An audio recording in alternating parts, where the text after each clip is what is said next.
Hello, I'm Paul.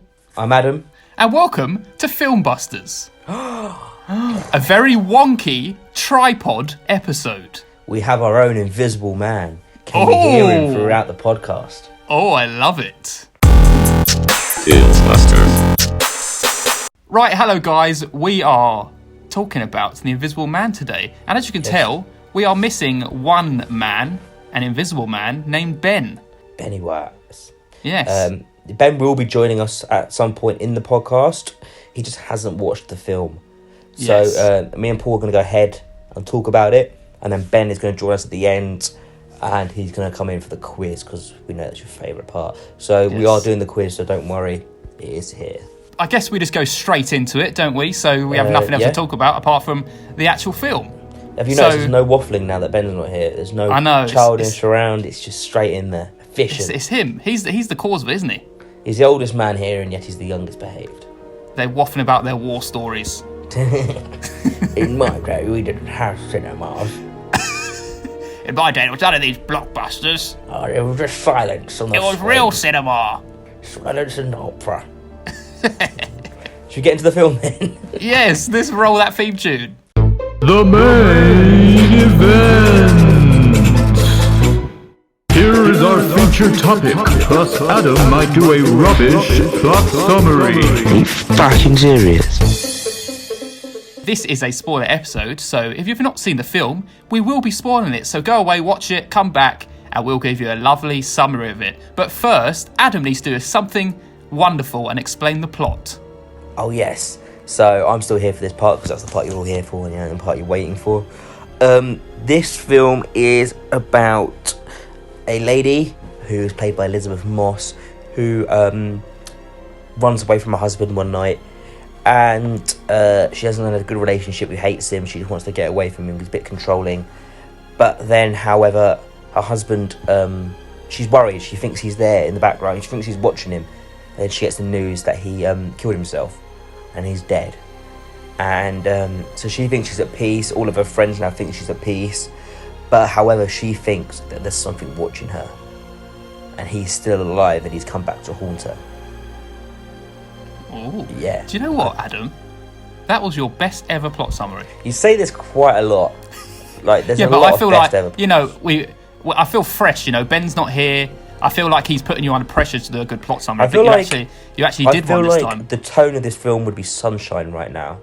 We'd be in a sunny room, where with Ben's here, it's dark and gloomy, and like a smoking poker room from The Sopranos. So pick up the Gorgonzola. He brings that mood down. He's not going to be happy when he listens to this. No. That's what it's all about. Whenever someone's missing for the podcast, you just got to tear him down, don't you? He called me Samantha. Exactly. So you got to come up with a personal joke that he wouldn't understand. Oh, yes. But then he does listen to the podcast, so he will understand He'll understand it straight away. He's not like me. He's committed. Right, so before we go into our lovely thoughts on the film, we're actually going to talk about some thoughts of our listeners. So we put a little question out to people on Twitter, and they've come back with some lovely responses. Tweet, and here they are. First of all, we have Christy. I'm sorry, Christy. It's Christy, not Kirsty. Yes. The K confused me. I was all put off. Ben's not here. I haven't got my emotional support. She was very short and sweet and to the point. This film is the first film I've seen in 2020. It was pretty good. Lovely. I don't know if that's going to sell it to any of you to go see it, but that's what Christy says. Next we have Colby Mack. He says, Leigh Whannell has injected a shot of refreshing energy and smarts to the horror genre, yet again like he did way back with James Wan Saw. Invisible Man is crazy smart. It employs a domestic terror that is truly horrifying, not solely because of the impeccable sound design or the rise in tension, but the gripping trauma a strong woman must endure to escape a vile predator. Wow, how did he get that in all the Twitter characters? That was a hefty He posted one. a picture. He posted a picture with his review. Ah, okay. It was actually He's longer cheating. than that, but I shortened it for him. Okay. Next up, we have our friends that we have a Hulk. We worked with them in the past, so hello to them lot. Hello. Really pleasantly surprised by this film. Incredibly tense, with a blistering performance from Elizabeth Moss. Was on the edge of my seat for most of the film. Next, we have one from Dustin Hunt. He said, it was a pretty good film that had a great, fast start and was right to the point of the film. Intensity was created early, decent plot twists, but the only knock I had on it was I wanted a little bit more of a background on the antagonists. Very good film still. So I feel like most people kind of dug this film. It's a shocker of a film, isn't it? I think it's won the people around by the sounds of it already. Yeah. And it's Blumhouse. Everyone's loving Blumhouse at the minute. Blumhouse, baby Blumhouse. They can use that if they want to. They can use it for their intros to the film. Right, so who's going to go first? Do you want me to go first? Yes. I really enjoyed this film. I thought the tension was like rampant in this film. It was great. And the cinematography, that was my most favourite part. Like the fact that the way the camera pans round, like down a corridor or into a room, and because of the film's Invisible Man, you're expecting like something to move, and every scene you're like waiting for something to move. It's crazy, like how tense it makes you feel, because like every scene something could happen in. And I thought that was great. I thought Elizabeth Moss was great. She played the part amazingly. I actually felt like she was like had physical proper trauma from this experience with this husband of hers. And I also like the fact how it plays against the domestic violence kind of theme, which is like the partner who like drives everyone away from you in the relationship, and it's kind of doing that with the Invisible Man. It's driving all the people away because they don't believe her. And yeah, it was really great. But I had one plot point really that kind of brings this film down, because of it's a bit of a plot hole really, which I will discuss in our little review. Okay. But I give it an 8 out of 10. Well, guess what? Because Ben's not here, I'm actually going to agree with you, and I think we're going to agree with each other across this podcast today, because Ben isn't here. Because, yes, I didn't know much about this film going in. I avoided all trailers, all posters, everything like that. I wasn't even know when the film was coming out until you guys were mentioning we're going to go see it. So, obviously, the clue is in the title of Invisible Man. I kind of thought, okay, I'll see what that's about. And I didn't even realise it was done until the same guy who did Upgrade, who was another film we reviewed last time. And again, we all pleasantly loved, and I've rewatched it since. I kind of just loved it a little bit more every time I've watched it. Yeah, it's good. On this film, I did exactly the same. I enjoyed it all. From the moment the film started, it had you on the edge of your seat. Like you said, you're looking in the background. It purposely stuck on a couple of frames. You're like, where is he? Where is he? What's moving? And for a while, it's also playing on the fact of, is he completely real or is he not? For the first half an hour, I was kind of like, is she just making this up and this is what we're going to go for now? Or is there actually something out there and it is actually real? I thought there's a bit that summed it up brilliantly, and I actually jumped in my seat, was when she's trying to escape from the house at the beginning, and she kicks a dog bowl. Oh, right, yeah, the dog bowl. And I straight remember when that, you jump. Yeah. It made me jump. It made me like, because it's so much tension being built up, and then the loud noise. It did this well in the film, whereas what I found refreshing in this film is in horror films, usually it's all built around music, but this film, it didn't really have much music, and if it did, the jumps weren't relying on the music, so you almost felt straight away that they're going to come at any angle. You don't know. There was no build up to a jump scare, like, you know, when the music building up, the music stops, there's a jump scare. This, they just hit you at any angle, and sometimes they set something up and it wouldn't happen, and sometimes they just come out of the blue. So it really did have you guessing the whole time. That's a great point. And I'm going to give it a 9 out of 10, actually. Oh! I've been between an 8 and a 9, but I feel like this was a really good film, and yeah, it's a nice, yeah. Lovely. 9 out of 10, Adam. Look at that. I think that's one of the joint highest films. Yeah, one. Definitely. Amazing. Yeah, about that opening scene, I totally forgot about that, but that was before obviously you're even thinking about the Invisible Man's going to be in every shot. That was great tension building. Amazing tension building. Because you literally thought he could wake up. Come on, he's going to wake up. Quick, go. Yeah, and then it's like, and the jump comes out of nowhere. It's her kicking a ball, walking along the corridor. And you're exactly right with the music. It's like it just did it everything. It was a really refreshing take on a horror film. You're not relying on the soundtrack to kind of tell you when the jump's going to be, kind of thing. Yeah, really good. And I was like, no, why did the dog bump into that car? Yeah, and all that, and you just And constantly during the film, don't hurt that dog. Please don't hurt that dog. He survived. He was happy. Yeah, he he only was been good. fed for a couple of days, but yeah. Lovely. First question. Yeah. When did you first notice that the man was like? I said like, oh, okay, he's here. So, well, I kind of felt like he was there the whole time, because I feel like the fact that they showed like he'd killed himself, like they showed pictures, I was like, I feel like it's just a setup because they're built. That's the twist isn't that he actually is dead because they're showing it. I feel like the twist had to be that he wasn't dead. And I did kind of think as soon as the brother got introduced, I was like, yeah, it's got to be the brother's part of it as well. Yeah. Definitely. How about you? When did you think? So, like I said, for the beginning part of the film, I was kind of like, wait, is there actually going to be somebody here, or has she just gone completely insane? Like, has her she's like lied to herself despite the kind of the route her friend was going down. Like, you've lied to yourself so much now, you're making it up. But I don't know if you remember when she goes in the house, it's when she gets left alone. No, before she gets left alone. She's walking around the house, and then you see like a door shut, and you're like, okay, that's a bit weird. Is that one of the first things you see move? Yeah, and then she stands outside in the cold. Yes. And I don't know if you saw over the top of her shoulder. Yeah. You could see breath. And I was like, okay, now we're on for it. Like, now it got you excited. Like, there is definitely someone here. And we're going down this road. Yeah. I kind of felt like it had to be a physical presence because that's kind of what the Invisible Man always was. It's like an actual invisible man. Is this based on something else then? This book? Yeah, Invisible Man. It's come back from like the old like monster movies. So like Frankenstein, everything like that. So the Invisible Man was always like a science experiment gone wrong. He made himself invisible. So I kind of thought that's how done a different take on it then. Yeah, but the great thing about this film is that the focus is on Elizabeth Moss's character. So it's basically her being like hunted by this Invisible Man. Where really in the older films it was the Invisible Man was the focus. And I think that was a great spin on it.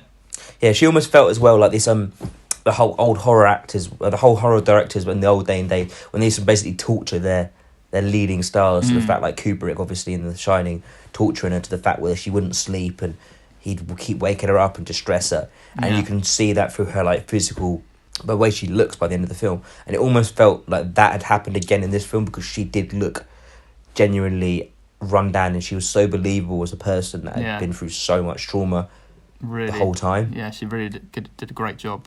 Like that scene where she's I can't remember where she is. I think she's just sitting. Oh no, it's where I think it's flour. She puts flour on the floor.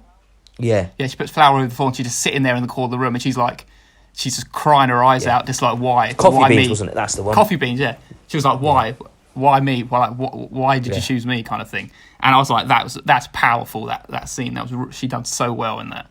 So a lot of people have been saying about the ending and how has she been making up the whole time?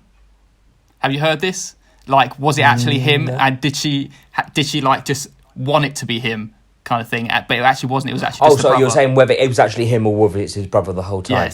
Yes. Okay, I was going to come back to that point the whole time. I was going to say, what was your take on that? Where I was kind of straight down the line that it was him. I am so. I've thought about this a couple of times now, and I'm still on the line. When I was in the film, I was like, it's got to be him. It's got to be him. But then he did that. It's kind of weird. He did that whole convincing, very performance at the end of that whole convincing. Oh no, but it wasn't me. Like trying to play the sob story. But at the end of the day, if I had to put my money on it, I'd say it was him. I think that was just him, like showing his the power he has with her, and how he's just such a bastard, really. Yeah, and the thing that totally convinced me that it was him was the fact that he said surprise at the end.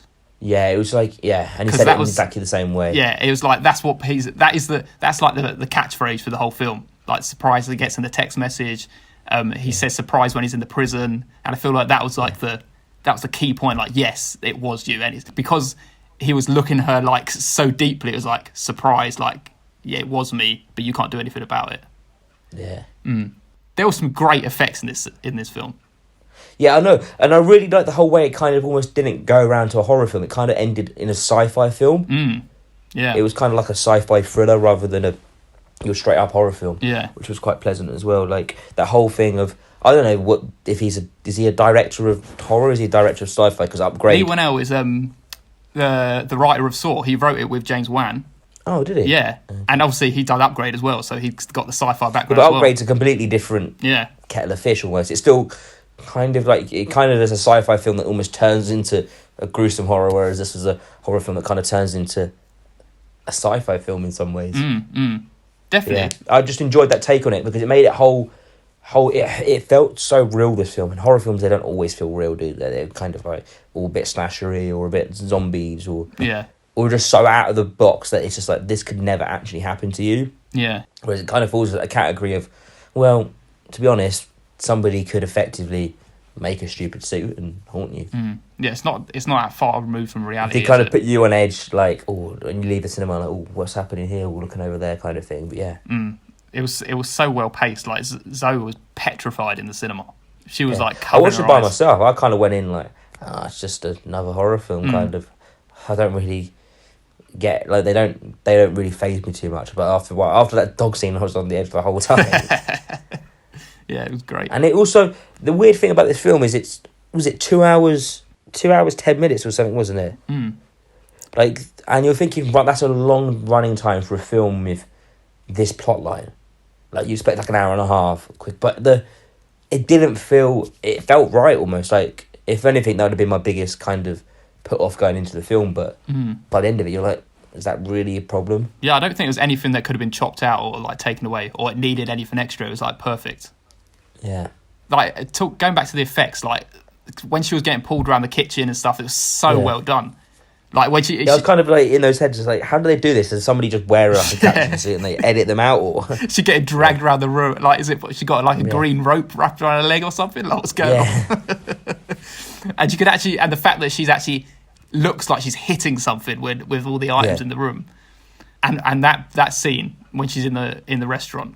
Oh no, that was like that scene was like, took the film to another level. You're like, okay, now we're not playing around. Yes. Like, this is actually happening. Mine and Zoe's mouths were like gaping open, like, oh my god. It was almost kind of like a little bit of a lull in the film. It's like, okay, what's happening now? It's kind of, how far can you take this story? And he's like, all right, I'll take it to another level if you want me to. Like, bam. It's like every moment where you think, okay, someone's actually going to believe her now, it like gets ripped away from her. It's like, it was kind of like, oh my, and that, like, just seeing that knife like slowly levitate next to her, it's like, what? Then this happens. It's like literally, and she was literally about to agree with her as well. I know, it's like the whole thing. He kind of ruined your relationship with your own sister, and then bam, you're like, It's like done. He killed her as well. And almost at the end as well, it's like the whole thing. Every time someone sees him, he kills him. It's like, is there going to be anybody left to like see this man? I'm pretty sure that from the psychiatric ward scene, I'm pretty sure they would have believed, because it would have been all over the cameras, unless he literally wiped the footage. Wiped the cameras or something, and she's just gone absolutely mental and then got done for killing. That was a great scene as well, when she down the psychiatric ward corridor, where he's like it was such a just a great action scene, isn't it? It's just like bam, bam. When it keeps just flashing and appearing. Yeah. It's great, really great effects. But so I'll talk about my plot hole now. This is the thing I thought about afterwards, and it's actually, my brother actually brought it up, and I was like, oh yeah. And it's the fact that in the old Invisible Man films, it's obviously a science experiment where it's literally made someone invisible. So it's almost like they're opaque, okay? Okay, so yeah, I get what you mean. Yeah. Yeah, okay. So, but in this film, it's, even though it's like projection on the suit, so it's like, but it's still a physical object. So if light hits it, it would cause a shadow. Yeah. It would, wouldn't it? I mean, I didn't really think of that during the film, but now you said it, I don't see why that wouldn't. It's like, because it's projecting like what's behind it, but if a light's hitting it, it's going to have a shadow behind it. It's not like the suit was projecting light. True. So that was the one thing I was like, oh yeah, that's a bit silly. But I didn't really think about it, and now you said it, I don't really think it takes away from the film, because again, you kind of have to open your mind a little bit to somebody who would make that suit in the first place. So I guess so. And also the actual suit as well. Do you know people have, I can't think what the phobia is called. Let me look it up. It's like a fear of holes. Do you know that fear? Trypophobia. Okay. and it's like it's like a fear of holes, like beehives and stuff, and people like are literally terrified of stuff like that. And I almost got the feeling of that with the suit. Do you know, like how it's like all the cameras going in and out? It's all like, it was like a golf ball almost, wasn't it? Yes. Yeah. It was, but I kind of find things like that quite pleasing to the eye. I like looking at it, like get like things like with holes in and stuff like that. It's nice. I was like, I wish you should cover them in paint and it would look nice and white. Like I'm looking at a beehive right now because I typed in this trypophobia thing, and it makes my mouth water. I just like the look of it. Okay. And then that's your obsession with honey. Do you like honey? Honey's fine. I think I'm the opposite of trypophobia. I think I like things with holes in. Way. Oh my god! You might want to. You just rephrase that. I know. I might want to rephrase that. But yeah, it was great. It was a great suit design. But I was trying to think of the point as well of like trying to back up the point of it's causing the shadow, and like maybe because obviously it's a projecting light, then maybe if a light's hitting it the other side, maybe it projects in light the other side. I guess so. I don't know. But that was the one flaw that I thought about afterwards. Also, did you remember the first time, kind of at the end of the bed? So when she has the whole blanket scene. Yes. Did you see the first time when she popped up? There was like a guy wearing a hat. Yes. It looked like a scarecrow, and you're like, "Oh my god, that was terrifying." Yeah, it was scary. That was. And then you realise it's kind of on the side of the room, like as a fashion kind of. Like, did he put that on and then throw it to the side of the room and take it off again, or was it just a? I don't know. It's like because didn't she the little girl didn't she want to get into fashion or something? So I feel like that might have been like a mannequin in the room. So it was on the room on a mannequin. Yeah. But I didn't know whether the flash you saw was the mannequin or whether he had put the mannequin's hat and jacket on. No, it was definitely a mannequin. Terrifying. Yeah, it was horrible. And now if that I I think woke up in about the night it, and I saw that, I'd be like, "Nah, I'm out of here." Now that I think about it, let me have a look at this. I have a feeling. Whether this is like a reference to Invisible Man, I feel like that hat and jacket is what the Invisible Man used to wear. Yes, and I know you've said that, it kind of makes. I think I've never seen the film, but I think I know through like references. Yeah, he was wearing a trilby hat. Yeah, so I think that was a little reference there. Okay. But yeah, that was another thing. Is I feel like it did conform to some like stereotypical horror tropes. So like in that bedroom scene. It was like before she even knew there was some kind of invisible man there, she goes over and throws the sheet over the chair. It's like, why would you do that? I feel like that's a bit of an obvious thing. Like everyone's obviously, because it's an Invisible Man film, you're expecting the sheet to go over an invisible person, but she wouldn't be expecting that. Maybe she's, I don't know, it's just kind of a. And it's just stuff like, why would you go into the loft when you're literally terrified of this man? Because she was looking for the phone. I know, but if someone was haunting you... Yeah, I was up there, I was like, get the phone, get that, and get the fuck out of there. Stop sitting up there. I hate it when people hang around in films, just sitting up there. Like, you got it, now get out of there. He obviously knows you're up there, he's not that stupid. I know. And that was great, the way he pours the paint on his head. And I shat myself when that happened. Like, I full on jumped out of my seat. Yeah. And then I said it to Dan, I was like, oh, that was like really scary. And he was like, oh, was it the part with the paint? And apparently that's in the trailer. Yes. And that's the annoying thing. They must have ruined it because you could see like the outline of the suit. So it's not like a human head. You could see like the squares. You see the bubbles, can't you? Yeah, the bubbles kind of thing. Yeah. The holes that you feel so much love. Which is a little bit of a spoiler. I know. Obviously, you're not thinking, oh, it's a suit when you're watching a trailer, but it kind of ruins it a little bit.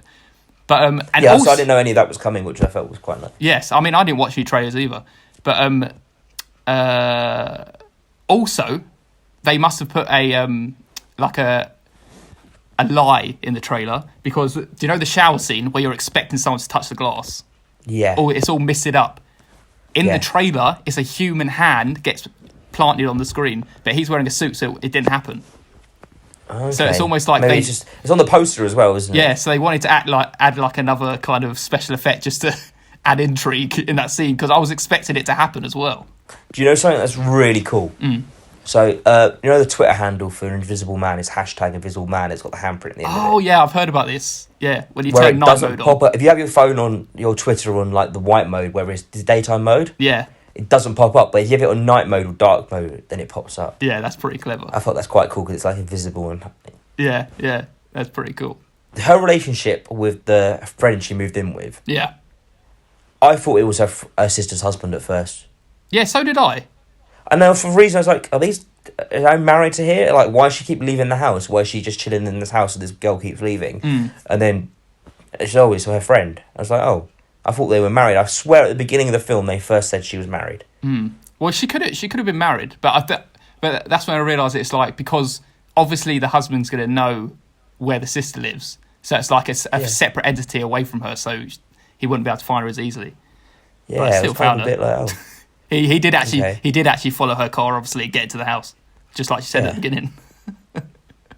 What about the ending bit? So she walks up the house, can quite clearly see the suit in her bag. Now, as a friend, like, it looks down on her. Do you like what? Like, it's kind of weird what was in his head. I was like, what's he gonna do here? Is he gonna side with his friend? It was kind of that whole another moral compass in the film. It was like, okay, he's not 100% convinced that the guy actually did it, but now she's happy with her revenge and she can move on, or is it like, oh, she just randomly he wasn't 100%, was he? But at the same time, he knows that the one that got killed was the one that attacked the daughter and attacked him, so he obviously had some kind of like grudge still against that kind of family. But but her taking the suit, this is the thing. I feel like if because they want to make leading up like a second film. Well, yeah, like, I think they want to make because their plan has always been to make these Universal monster films, isn't it? Like with the Mummy, like Tom Cruise's Mummy, and because he's the Mummy now. Was this Blumhouse just a production company, or? Well, the Universal have been trying to make a universe, but obviously it's been failing. Okay. This is the first one that's actually worked. But whether it actually does that or not, I don't know. I don't feel like Elizabeth Moss as an Invisible Man, it's going to turn into a superhero film. Yeah, it'd be like, what would you do with it? Like, would she go around avenging people that have hurt her in the past? Or? Yeah, I feel like the reason this film was so great was because of the fact, like, you don't know whether it's actually an Invisible Man or someone who's dead, or if it's in her mind. And I don't think it would work again. No. But it was really good. I was thoroughly impressed with it. I very much enjoyed it. Yeah. I mean, I wasn't, like, Zoe was blown away. She literally, as soon as it finished, she was like, that's 10 out of 10. She said 10 out of 10 straight away. I thought about it, like, that's why I gave it a 9. I was like, I don't know, it could be easy to be an 8, but I thought, there's nothing in this film I could really critique. There's nothing in the film where I was like, oh my god, this is like one of my favourite films ever, but it was just a really good film. Yeah. Some films just deserve that extra, like, notoriety. And I thought, especially after Upgrade, like, he made such a good film with Upgrade, and he's made this again, it's like, okay. Do you still give Upgrade an 8? I think I've upgraded Upgrade to a 9. Oh, really? Yeah. Yeah. So what would you say is better, Upgrade or this? I think I prefer Upgrade to rewatch. Because I think this film's got a lot more layers in it, whereas Upgrade was more of a simple plot. Yeah. It kind of got a bit complicated towards the end, but this one was a bit more of I don't know. It was written better and I don't know, maybe there's more elements to the whole film, whereas Upgrade was just a more watchable film. Straightforward. And I've enjoyed his performance in the film as well. I do wonder whether there are any more like little hidden things you could see in this film as well, like him moving stuff in the background that you miss. Yeah, but you're so looking out for it as well. I know, like, you're constantly on guard. I want to be that. I don't want to, like, when you watch some Fight Club and all the little times he pops up throughout the film. Yeah. You're like, when you rewatch it, you see them happen. I was like, I want to try and catch one of them before it happens, but yeah, like even I think also you end up over-analysing and being like, oh, that moved, because that's what Zoe was doing as well. She was like, oh my god, that moved, and I was like, I don't think it did. So I think it just stayed still. I feel that was kind of the point of it, because he's kind of expecting you to do that. Yes, but then you don't. Like, I think got you. I think one of the first things you see move is when the knife gets taken, and that was a knife that actually kills the sister, and then the hob gets turned on. Yeah, I'm pretty sure that was the first, because then the door gets opened. Does it get? She's cooking the bacon, isn't she? Yeah, that scene. Yeah. So does he turn up the hob, or is she just? What she does, I believe that she's cooking. She turns the hob off, and then he comes and turns it back on, so it starts burning the stuff she's cooking. And then she almost threw her in the water. Yes. Not done a first aid training course. I quite like that as well. I was thinking, oh, don't put the water in it. And then the door comes along. Have you done your fire warden or you? That was a good little thing. I like that. But yeah, this was fantastic. It was a great little film. Yeah, really well done. Should we place this in our ratings then? Yes. So what does it come to? It will come to an 8.5, won't it? So an 8.5. Lovely. So which without Ben's score here, because yes, obviously Ben, somebody hasn't got the commitment levels that we do. Yes. We won't get personal. Ben's score will actually upgrade this or downgrade this at some point whenever he watches it. It depends if it can make it into his first film or his second film. Oh, yes. It gets placed 6th place on our leaderboard. And that is bang in the middle of Us and Infinity War. So where does it compare to Upgrade? Is it above Upgrade, I take it? Yes, Upgrade is... I think we gave Upgrade 8, didn't we? Yeah, Upgrade is actually way lower. Upgrade got an 8. Upgrade is actually 13th place. So it's a little bit away from Invisible Man. But it was just as good. Yeah. Yeah. Right, so I guess we could probably get hold of Ben now. Wherever Ben is, the Invisible Man. Has Ben been hiding in this podcast all along? Has he been sneaking, watching us talk about this film, even though he hasn't watched it because he's a dirty little spoiler boy? Or has he just turned into talking to his cat? Yes, or he might just not be here. We don't know. That's the beauty of the Invisible Man and of the Filmbusters podcast. Here I am. And what was everything that was going on in this podcast? That was the worst. Here I am. No, I'm telling everyone. Here I am nicely. So tell me, I don't want to know anything about the film, obviously, because I'm going to be hopefully seeing it at some point soon. I missed it because of the fears of coronavirus over here, you see. Yes. So I couldn't go. We didn't actually tell anyone why you did actually miss it. We actually forgot. Well, the reason that I missed it is because we all sort of, well, not Adam, because Adam doesn't care less, but we sort of said, let's not go to the cinema as much now while this is sort of peaking, or starting to peak over here in the UK at least. And then I was like, right, Invisible Man will be the last showing that I go to see. And I was meant to go last night, and then about 50 minutes before I was going, I realised that fucking almost every seat in the cinema was sold out, which I would hate anyway, regardless of worrying about coronavirus. And I thought, you know what? Let me cry off on this one. You could have gone in the cinema with your face mask on. Yes. You should have been wrapped up like the Invisible Man, the old one. Oh, so he doesn't do that in this one. Oh. Like no spoilers. But here's the thing. But yeah, anyway, we had much fun without you. Good. Well, what was the vibe of the podcast? It was actually pretty professional. We actually discussed the vibe of the podcast. The thing is now that it doesn't matter about us spoiling our score with you, because you're going to find out on Letterboxd. No, I don't want to know though, because I see what you mean. Okay, reveal your scores, but I'm not going to listen to this episode until I've watched the film myself, you see, because you spoil it. I gave the film a 9. Did you? Yeah. You're not bullshitting? Nope. Wow. Wow. I gave it an 8. Ooh. Do you know what this is? This is Dr. Sleep all over again. It is actually. I gave it... it's the opposite, isn't it? I gave Dr. Sleep a 9.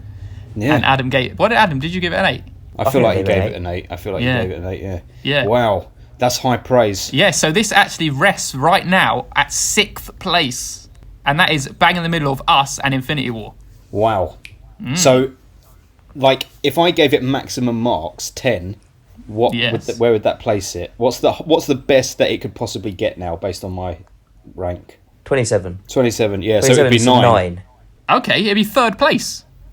What was first and second? Joker and Irishman? Yeah, Irishman first and then Joker. Wow. Oh, my lord. Well, see, what I'm going to do is keep my eyes on the cinema screenings over the next couple of weeks and wait to the very last minute and see when one has had like maybe 1 or 2 tickets sold, and then I'm jumping on it to go and see it. I went to it and there was only like 4 people in it. You'd go during the day. Well, it's really strange because like the picture house, my local picture house, just isn't showing it at all. So that's why I had to sacrifice, and I was going to go to the Maybe it is view. there, but it's just invisible. It's got invisible screenings. There you go. Maybe that's it. Maybe they think they're being clever, but they're just being idiots. They just turn up and there's just a screening on. I also feel like people. What I thought, because when I went to the Everyman, which was an amazing experience, by the way. Everyman was absolutely amazing. I loved it. Yeah, Everyman's great. Yeah. Yeah, there was only like 8 people in there. So you know what's not good about the Everyman? Yeah, what's that? They're bringing the food in. Yeah, they bring the food and the drinks. Like waiters come into your chairs. It's like, this is not a fucking restaurant. Yeah, And that's it's fine. ju- Yeah, but it's before the film. No, it's No, not. it's not, Sometimes mate. if it's can really run busy. Yeah, they Oh, run okay. over the first half hour, 40 minutes. Oh, that's interesting. It's the Well, because film. there was only 8 people, we got it before Yeah. it even started. You need to be careful with that bit. Highly annoying. It's obviously very comfortable and all that, yes. It was very nice. I enjoyed it. Anyway, shall we get to the real reason why Ben's actually fucking turned up? Yeah, this Not is being the a only dick. reason that I'm here. Can I just say also, by the way, that as an aside, I got the Doctor Sleep Blu-ray yesterday. Oh, did you? So perhaps Oh. if the two of you decide to rewatch, we could do an episode 1 year on kind of thing Yeah. during this little period where we're going to drift back from the cinema and start to do some golden oldies. Well, this isn't Yes. golden or old, but That's what we do have to discuss that with our listeners as well. You don't know Yeah, yet. I It do. could be a golden Ben. You don't know. it could be. It could be one of the hidden gems of the cinema you've always missed. Anyway, are you ready for your 2 quiz questions? I'm ready. Yes. So I won't be able to do anything that relates too much to the plot, obviously, because I don't know the fucking thing. But here we go. We've got 2 questions coming up for you. Not where does Sonic live? I'm going to start you off with I'm going to start you with a bit of a boring one, and the Okay. second one will be far more interesting. Are you ready? Yes. Go for it. Elizabeth Moss, who plays the lead in Invisible Man, rose to fame in what film starring alongside the likes of Jared Leto, Angelina Jolie, Winona Ryder? You can jump in at any time. Whoopi Goldberg, Oh, shit. Brittany Murphy, Jeffrey Tambor, Vanessa Redgrave, Whoopi Goldberg. and Clea Duvall. This I actually was have no idea. I don't ever seen anything else. I'm trying to think of anything that's Whoopi Goldberg's in that Elizabeth Moss could be in. I've got the Jared Leto one, and that's now. Jared Leto as well. Focus on Winona Ryder and Angelina Jolie. Girl Interrupted. You got it. Oh, really? Oh, Whoopi cock, of course Goldberg's it in that. is. Girl I've seen that Interrupted. film as well. She plays one of the Elizabeth Moss nurses. plays Polly. Lunatic Polly. Ah, cock. And what does say Whoopi lunatic Goldberg boy. do? She's a nurse. She's Valerie the nurse. Oh, I haven't seen Very that film in small. ages. Oh shit! I have seen that film as well. Now I That's was weird. actually going to say that first, but then Whoopi Goldberg threw me. Where's Jared See? Leto? I know, in it? that's why I was listing everyone off it. I can't really remember who Jared Leto was in it. That puts Paul in the lead. And he's still there on 3-2-2. his bullshit marks. But yeah, we're not gonna let them go. Yeah, all right. You ready for this one? Yeah. Are you ready for this? Du- du- du- du- du- du- du- du- du- du. What connects The Invisible Man, this film, The Invisible Man, with the very first cinematic film ever made, A Trip to the Moon? What one thing connects them both? They've both filmed with a camera. That's Like- a smart ass answer, man. One real I don't smart know. ass answer. What are we isn't talking it? here, man? Because like, Let me rephrase. What one person connects the two? oh, okay. Winston Churchill. You deserve all your failures in life. I don't know. I have no idea. This It's foolish something man. really fucking obvious, isn't it? Paul? I'm just gonna say. This is what I'm gonna say when you said you mentioned Invisible Man. I was gonna say Kevin Bacon. What? Why? What for? Because of Hollow Man. Yeah. You were waiting for a Hollow Man question. I was not I going to was. play you easy like that. I was thinking of doing a Hollow Man, but no way. I've no No, idea. the answer is they are both based on books by H.G. Wells. Oh, okay. Oh, okay. The first film ever made based on a book by H.G. Wells. How do you like that? What, A Trip to the Moon? Yes, it was called something like... I'll tell you what it was called. That's a point for me, by the way. Yeah, lovely. It was called... Yeah, all croaky over here. I can't remember what it was called now. It's not coming up. It was coming up when I was looking earlier. That's what she said. You should have said title of your sex tape. That'd have been better. Well, look, so that's that. That's I good. couldn't I like ask it. far more interesting questions because I didn't see the film. I could have done something a bit more elaborate, but there you go. I like those questions. Yeah. Intellectual. 3-3-2. Intellectual. I'll dumb it down next time for you, Adam. Yes, please do. Those Sonic questions. They were lovely. They were very good questions. They're the best. These are the best questions you've ever had in your life, babies. I know you're a great host. Apart from those first questions. Whatever you want. So So go while on, we're here, should you we say the shit? discuss what we're doing next? Right, guys, so we've all been speaking and we've decided that we are not going to take some trips to the cinema for the foreseeable future until this whole coronavirus thing dies down.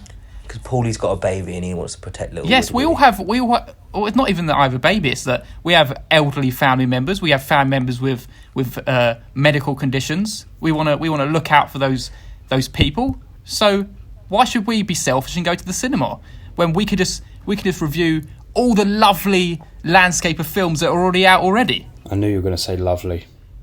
I always say lovely. I'm going to go in So my much. Breaking Bad costume and I'm going to wear my suit and my gas mask. Well, I hope someone puts a bullet in your head because they think you're a terrorist or something. What the hell do they think I'm a terrorist? Try walking down London Bridge with a gas mask on and see how far you get. Honestly, I'm not going to go to London Bridge, I'm going to go to the cinema. No, come to London Bridge and try and walk down there with me. I'll fucking put a bullet in your head and throw you over the side. so you just have a gun for some reason. You're going to do it to prove your own point. Can you imagine? And that happened, and the police would take me out because I just killed you on London Bridge, and they'd be like, "Is it a terrorist attack or not?" And then it would all come out in the papers very quickly. Actually, these were two podcasters. Like really weirdly, what And happened? then people will start listening to film busters. Yeah, And they were Two of us friends. are dead. No, we won't die. It will be like a elaborate ruse, and there'll actually be a big trampoline downstairs, or I fall into like a barge. You'll definitely be And I dead. float off down the Thames. Big trampoline. In a barge. You would bounce off the trampoline, mate, into the Thames then. Well, a big cushion then, like something out of Sherlock when he falls off the roof and they've got the big cushion. Very good. Darren Brown's there. Exactly. But anyway, if we're doing this, we're going to change the podcast for a short while. Yes, So we're going to go are. to old films. So what's the system we're going to do? So the system is we're going to take turns in picking an old film. We won't tell the other. Yeah, my cat is all meowing, wanting to get involved in this conversation. He's more than welcome to get involved. We told you, listeners, he was sitting at home playing with his cat, and that's all he was doing. Yes. So yes, we will take turn. We will take turns. We'll take turn. We will take turn. We will take turns in saying what film we want the other guys to watch. So we're going to go in the order of me, Adam, and then Ben, because that's how we say hello. Correct? Yes. So yes, I have a film that I want you guys to watch, Okay. and that is going to be a Serbian film. Oh God. Which I know very well, and I can't I've wait never to seen watch it it before, again. and I'm I can't not wait to looking forward discuss to it. watching it. I know it's going to be a very fun talk about I this feel film. like it could be one of the first podcast episodes to have ever covered it. Yes. Also, be probably the first one to get banned. Well, why did it get banned? Come on, Well, you're gonna- come on. That's all right. That's Is okay. that what you're going to be saying in the episode? Is that why it's going to get Yeah. banned? That's a line from the Then film. you're gonna have Memphis whistling as well, and the cat meowing. We will. So Serbian film, which is going to be wonderful to talk about. I can't wait for you to see it, Adam, and I can't wait to find out what your view of it is. Oh God. If any of our listeners have not heard of Serbian film, I urge you to seek it out because it is a wonder to watch. Well, Yes. I don't think you should be going telling people to watch it. Watch along with us. You should go and watch it 100% without knowing what we think of it. Watch it so you can understand our reference. Oh, in Paul the just next called it a episode. fucking wonder. So Yeah, but a wonder could be something awful still. Just incredibly awful. maybe read the description of the film, just in case you're not on board with it. Adam, don't eat anything before you watch it. I might not even watch it. I'm just going to pretend I've watched it. And have a shower directly afterwards with, Yes. with the antiseptic. And be completely naked for it with a big hard on. Because it's the only way to... What, fully the film or embody the shower? It's the only way. it. Yes. You need to get in the shower with a big hard on afterwards. The stuff we're going to be talking about in the next episode is going to be ridiculous. It's going to be the most X-rated fucking episode we do. Adam, you're going to... It's be an experience unlike any other. I look forward to it. Anyway, do this I. has surely gone on far too long for you It lot has. now. It has. Right, so let me wrap this up. You guys can get in touch first at Filmbusters Pod. Oh, can I ask one question first? Yes, go on. Adam, you gave this a 9. You've Yes. only given out very few 9. So where did it place I in know. your order of other 9s? Oh, I don't know actually. So, what other nines are we giving out? you gave- I'll imagine it's going to be the lower end of my 9 because it wasn't 8, 9. But Well, I thought, you no, gave no, The I really did Irishman enjoy a it. 9. You gave The Joker a 9. 3 Billboards a 9. I think you gave Black Panther a 9. And Once Upon a Time in Hollywood. That's Nine. right. You got it. I'd say it's definitely bottom. It's probably bottom of those 9s. Right. Because at least Irishman and 3 Billboards are probably knocking on 10s. depending on what. I think I've actually upgraded Three Billboards to a 10 in my personal rating. You know it is knocking on a 10. Knock, knock, I need to watch The knocking on Irishman again as well. ten's door. That's right. Knock, knock, knocking on tenors' door. All right, I like okay. that That's one. enough of this. Right, so yes, you can get in touch with us at FilmbustersPod on Twitter and Instagram. You can email us and send us your lovely questions Horrible. at Where's this come from? filmbusters The at constant outlook. use of lovely. I've never noticed this before, and in the last few episodes, I noticed it constantly. I was walking around Sainsbury's the other day in the meat aisle, and you popped up saying it again, and I'm like, and I say in the episodes, I don't notice you saying this a lot, and you were like, Adam, you fuck are the worst, mate. I can't even finish this thing I was going to say. It's Paul did such a good job Are you keeping aware a of straight how face annoying doing you his are when you sentence. do that? You fucked her. I sometimes I actually drown it out now. It's just like I just hear this like feedback in my ears. But But I'm when listening he's so to you. incessant, it's unbearable. It's like you're a TV presenter and they got the people talking in their ear telling them they got like 3 seconds to go and it's just me singing. Yeah, but don't you keep going, you got 3 seconds to go, you got 3 seconds to go, you got 3 seconds to go, you got 3 seconds to go, you've got 3 seconds to go. Do your fucking night. Well, obviously they can't count it for doing that then because you wouldn't have 3 seconds to go if you repeatedly said it like that. You got like 3 seconds to go, 2 seconds to go, 1 second to go, you're over. Get off the screen. Listen, I have nothing more to say here. Should I finish off our socials? I wish you would. Yes. You can also get to us at www.filmbusterspod.co.uk. That's our lovely website. We've got all the reviews and all the podcasts on there. You can also find us on Twitter, on our personal accounts. I'm at Filmbusters Paul. I'm at Filmbusters Adam. I'm at Filmbusters Ben. Yeah. And next time, Ben might actually turn up on time. I'll be there, and every day I'll be talking to you. And I'm hoping that we'll do a video very soon. Not a Serbian film video, no?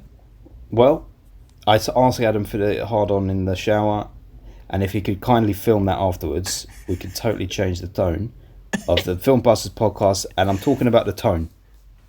Yes. The tone. Oh, I'm going to leave.